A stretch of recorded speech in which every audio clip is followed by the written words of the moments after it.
Washington D C کے نزدیک ایک ریسٹوران چلانے والے ممتاز بٹ ہر ماہ اپنے خاندان کو کراچی پیسے بھیجتے ہیں، لیکن پاکستان میں ہونے والی مہنگائی کو امریکہ میں بھی محسوس کرتے ہیں۔ 900 سے 1000 کے قریب بھجواتے ہیں منتھلی، تو اس کا فائدہ اس لیے نہیں ہوا کہ ڈالر کا ریٹ بڑھنے کا، کہ جو چیزوں کے ریٹ ہیں وہ بھی بہت ڈبل ہو گئے ہیں۔ پاکستان بیورو آف اسٹیٹسٹکس کی جانب سے جاری کیے گئے اعداد و شمار کے مطابق پاکستان میں صارفین کے لیے بنیادی ضروریات کی چیزوں کی قیمتوں میں ستمبر میں اس سال کا اب تک کا سب سے زیادہ اضافہ ہوا۔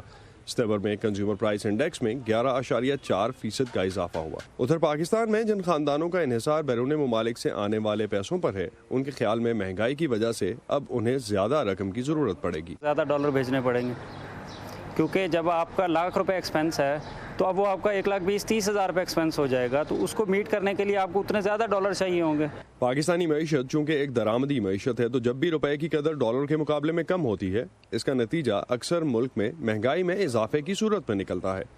امریکہ میں پاکستان سے اپنے کاروبار کے لیے مال منگوانے والے بھی پاکستان میں ہونے والی مہنگائی سے پریشان ہوتے ہیں۔ ورجینیا کے شہر اسپرنگ فیلڈ کا بروک فیلڈ شاپنگ پلازا اپنے پاکستانی بزنسز کے باعث منی پاکستان کہلانے لگا ہے۔ اعجاز مالک پاکستان سے کپڑے منگوا کر یہاں بیچتے ہیں۔ تو یہاں جو خریدار ہے وہ ہمیں کمپلین کرتا ہے کہ ڈالر اتنا ہو گیا، آپ کے بال تو سستا ہونا چاہیے۔ تو یہ خیال تو غلط ثابت ہو گیا کہ پاکستان میں جن گھروں میں ہر ماہ امریکی ڈالرز پہنچتے ہیں، ان کو دوسرے گھرانوں کی نسبت مہنگائی کے چیلنجز کم درپیش ہیں۔ دوسری جانب یہاں امریکہ میں گزشتہ سال اکتوبر کے مقابلے میں اس سال اکتوبر میں مہنگائی کی شرح میں 1% کمی ہوئی۔ اسد اللہ خالد، وائس آف امریکہ، واشنگٹن۔